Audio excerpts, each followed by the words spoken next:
Наместо граѓаните да ги бројат проектите што се реализирани во нивна полза, се бројат само жртвите на неодговорниот и неспособниот режим на Заев. Последната жртва на СДС се пензионерите. За жал не по прв пат. Еднаш веќе им беа скратени пензиите во претходните влади на СДС, сега и последнава реши да удри по повеќе од 300.000 пензионери. СДС го укинува планираното и најавено покачување на пензиите. Заради неспособноста и неодговорното работење на Заев, пензионерите ова година нема да го добијат планираното зголемување од 5% на пензиите.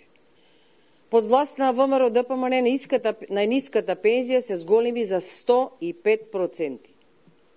Или од 4.330 денари во 2006 година, таа во декември 2016 изнесуваше 8.895 денари. ВМРО ДПМН од 2010 до 2016 им даде можност на пензионерите за користење на бањско-климатска рекреација. Таа опфаќаше 6 пансиони со вклучен медицински преглед и платени патни трошоци.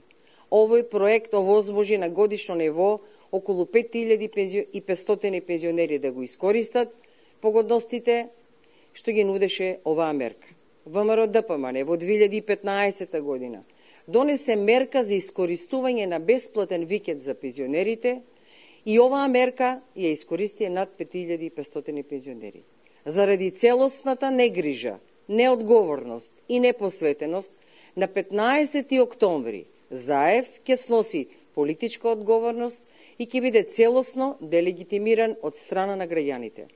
Ваквата неодговорна влада нема да трае долго. Граѓаните одлучуваат, по враќањето на ВМРО ДПМН на власт ќе се врати и дигнитетот на пензионерите.